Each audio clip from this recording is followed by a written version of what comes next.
Hey everybody, Tony here again. I wanted to share another project with you. If you watched my last video, it was on a Princess Castle loft bed build. And if you watched it to the very end, you would have seen that not only do I have a princess, but I also have a man cub. Now, what do you think the repercussions were for building a bed for my princess, right? Man cub definitely wanted something built and just beat on me until I was able to come up with something else. So, what to do for a man cub, right? Faced with a blank project, no ideas. What would be a good build for a little boy? So I started thinking, and I really wanted to build an X-wing fighter, but the wife quickly shot that one down. She didn't like that idea. She said that that may be a design that passes with time. But hey, I still like Star Wars, and I'm in my 30s now, so I think maybe that would have been a good one. But hey, whatever. So it's kind of racking my brain. What would I have liked? What would you have liked? Let me know in the comments below.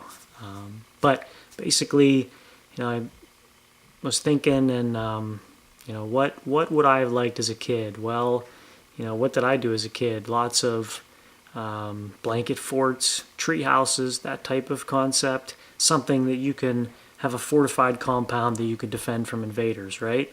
That sounds like something that kids like, especially with dart guns and all that wonderful stuff. So basically came up with the idea of doing a loft bed design again, but this time a clubhouse. Okay, so there I was again with a blank SketchUp project and had to put it all down in a model to be able to spec something out. And again, I cannot speak highly enough for 3D modeling, especially when you can dimensionally lay out to exact eighth of an inch, 16th of an inch, whatever you're going for. Exactly down to that level and be able to piece part things together and move things around.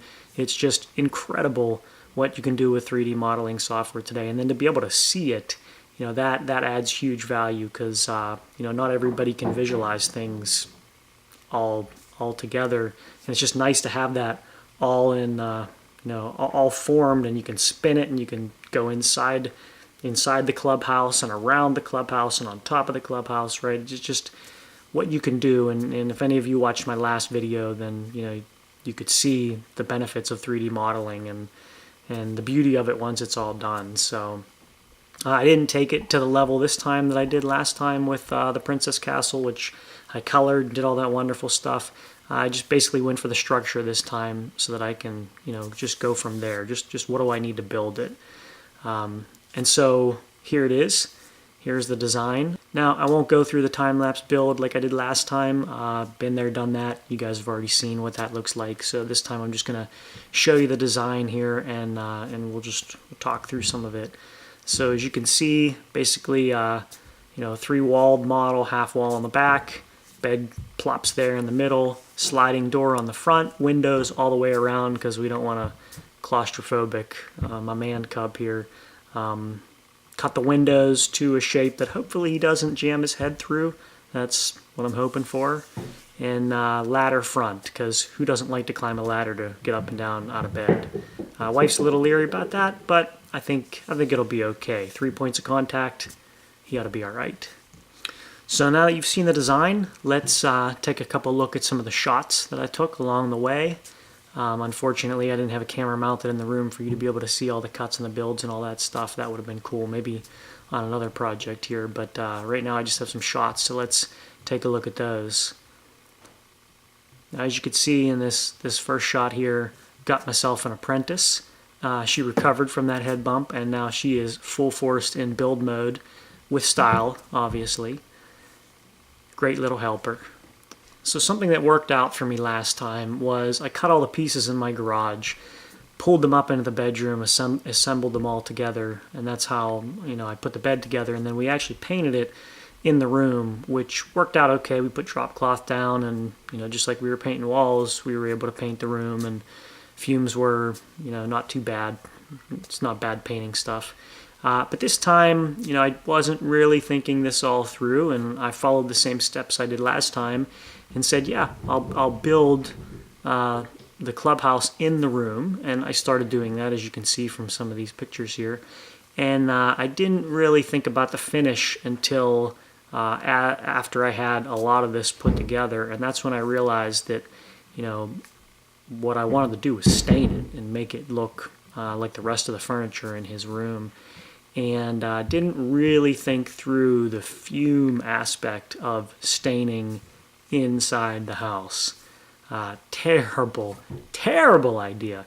I mean, my wife was so angry at me for this. She's pretty convinced that I shaved several years off of all of our lives by doing that. So once I had the big stuff stained that I had already put together in the room and got those fumes out and let it air out and all that stuff, I built myself my own ghetto spray booth in my garage. Now, you would think, based on what just happened inside the house, I would have put some sort of ventilation system in to suck those fumes out. But I didn't, because it was something I had to make in a pinch, and I just went with it. So got some drop cloths, some 2x4s, built myself a little structure, put some plastic drop cloths around, made myself a spray booth, sealed it off with duct tape on the floor, worked great. Went in there and then sprayed all the trim pieces. Now, I wish I had a picture of when I came out of there, but I quickly went to the shower afterwards because my hair was sticky, my face was the color of the wood, I had crap all over me. The only part of me that was protected was where I had my respirator, and thank goodness, if you're staining anything, get a respirator. If you're doing something as crazy as what I was doing, maybe even get, the air tank that goes along with that to protect yourself, give yourself some fresh air, or just do it outside or ventilate it. That would be a smart move. I'd recommend that from a safety aspect.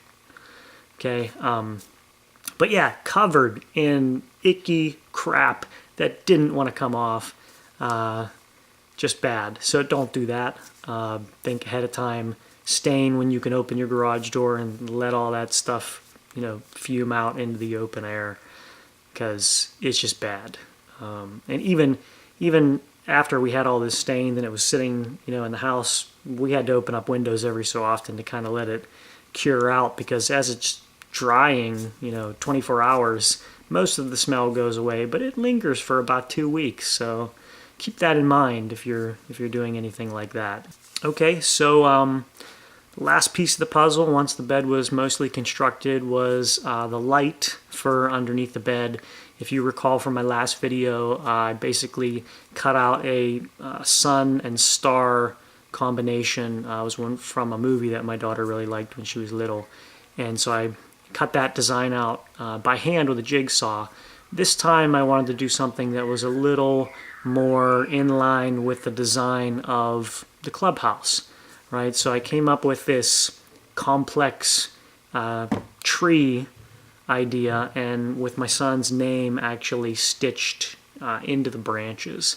And so I couldn't cut that out by hand, just too difficult. So I used my trusty Shapeoko 2 CNC machine, which did an amazing job.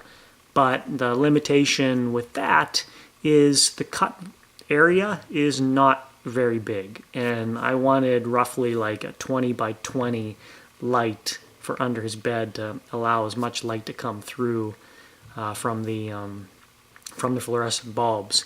So in order to cut that big, I actually had to design it. Well, I designed it in full, but then I had to cut it in quadrants, which if you've ever used a CNC machine before, getting it all to line up and pick up a cut from where you left off before once you move the machine is very difficult. But as you can see from the pictures here, I was able to get it cut in quadrants, which came out pretty good on 2 different sheets of plywood, mind you, and got it all stained in my ghetto spray booth, and then put that up there and finished it all up. The base of the bed we did in whiteboards again, so that they could do their math or science or whatever homework that they're they're troubleshooting through, underneath their bed. Give them a place to kind of do some work, or just doodle, because that's what kids do. They doodle. But thinking ahead, wanted to have a nice big area that they can work out problems if they do their homework. So with all of that, thanks again for watching. I hope you enjoyed this project.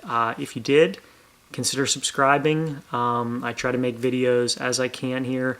I have a couple more that will be coming up shortly, and hopefully you've enjoyed them and you will enjoy the new ones. So thanks, and let me know in the comments below if you've encountered any crazy builds of your own, or just would like to give me feedback on what you've seen today. All right, have a good one. Bye.